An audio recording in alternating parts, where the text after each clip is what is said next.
Hey everyone, it's Craig Marchant here, and I'm the author of Conquer Your Inner Demons, the ultimate guide to better mental health, and founder of Destination Inspiration. And today I want to talk to you about how I conquered my fears and started living my life on my own terms.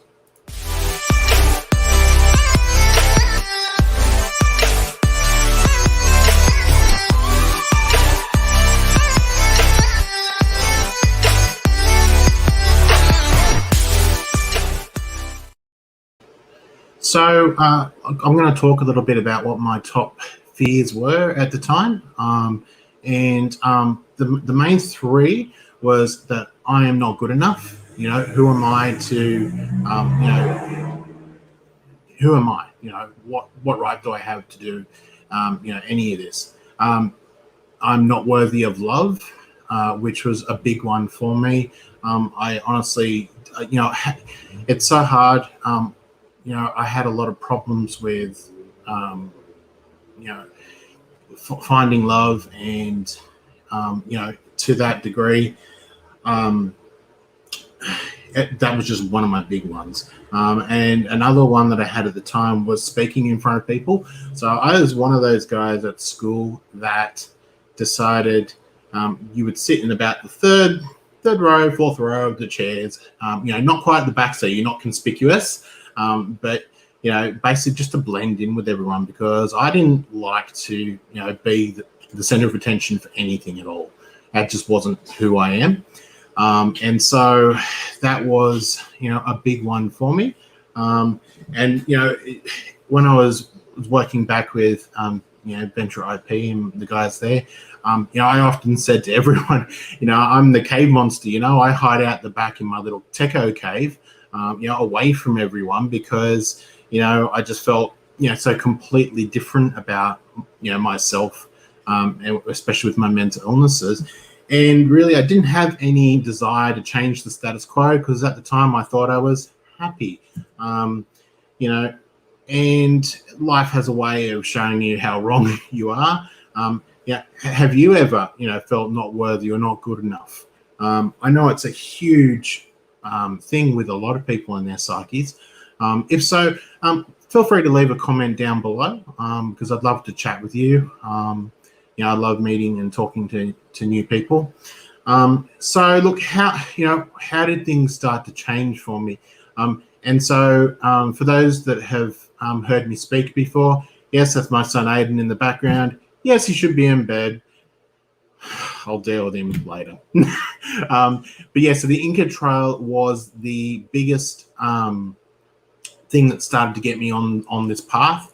And it really wasn't until day two that really settled in, because, we'd gone for a couple of hours. I was feeling exhausted. I was feeling sorry for myself. I had a little bit of altitude sickness, which may have presented as a headache more than anything. And I had the option of bailing out. I could have just turned around, walked out, and, caught the train to Cusco, and met everyone. Caught the train from Cusco to Machu Picchu and met everyone there. And hey, that would have been that. But it didn't turn out like that, because the tour guide came up to me, and he said some subtle words to me, which was, Craig, I've seen bigger and heavier people than you complete the Inca Trail, and I believe you can do this. And that was a huge thing for me. Someone saying that they actually believed in me outside of my own family unit. So I pushed on and finished up day two. Day three was even harder than day two. It was raining for some parts. And we were walking in the rain, and then we stopped for lunch. And the tent was all set up, and I just sat down, and I was exhausted. And it was like, like 2:30, 3 o'clock. The exact time skips at the moment. And so, I trudged into camp probably about an hour and a half later than everyone else, because it just took me that long to do it. And I was a reasonably heavy guy at that point, 120 kilos.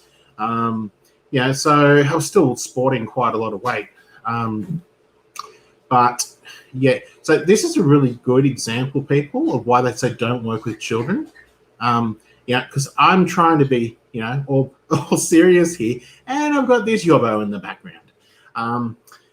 So yes, and then day 3, I passed out at camp very early on. I just went straight to bed. I was just exhausted.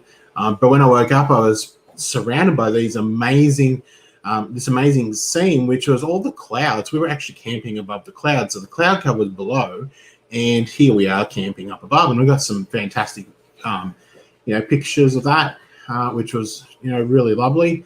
And the final bit of the Inca Trail that just, I think, said, hey, you thought you just conquered everything. Here, try this on for size.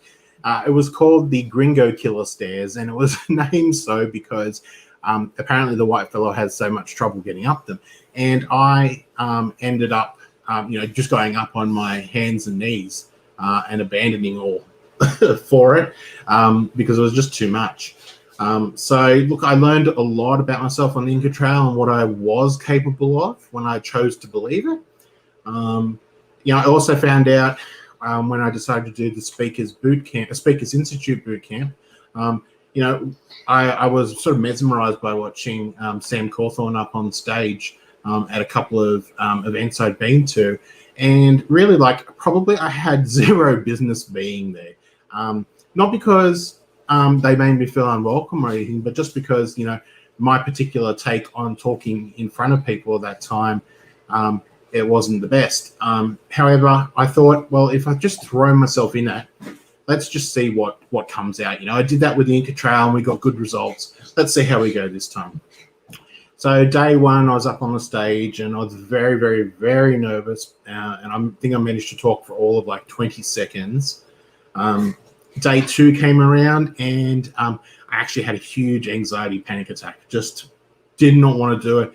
Didn't think I could do it. My brain was just going hell to leather. I thought I would just sneak back to the room because I was staying in a hotel and just say, yeah, no, my mental health got the better of me. But one of Sam's actual wife, Kate, sort of calmed me down and said, no, you can do this. You believe in yourself. And so I did that and got a couple, 2.5, 3 minutes up there. And then finally on the 3rd day, I don't know what it was, there was some type of shift in my mind. And I suddenly realized that I could do this. And I did. And I delivered my 6-minute pitch, which you can find in my YouTube channel. And I think I've also got it on my fan page somewhere.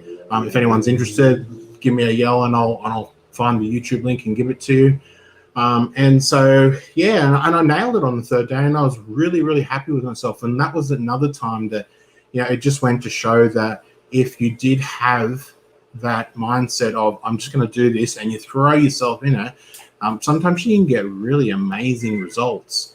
And so, yeah, look, that's how I managed to, start living the life that I wanted to live, not what I thought everyone else wanted me to live, and I would highly encourage the same for you as well. Having a mental illness, it's not nice. There's no pretty way of saying it. It's just not nice.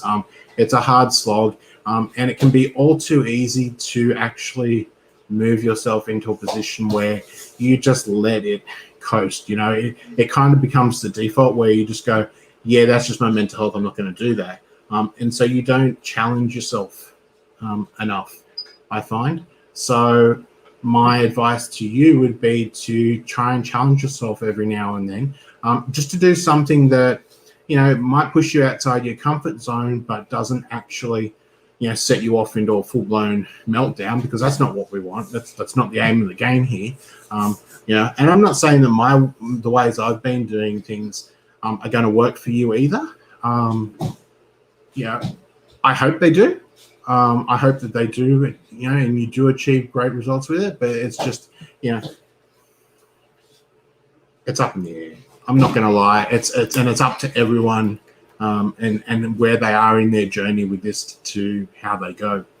So look, anyway, I babbled on for 10 minutes. So that's enough from me. Once again, I wrote the book Conquer Your Inner Demons, The Ultimate Guide to Better Mental Health. If you would like a copy, I've left a link in the description below, and you're more than welcome to get a copy. I think also in my group, Mental Health Demystified, there's a 25% off coupon, which I'm happy for you to use.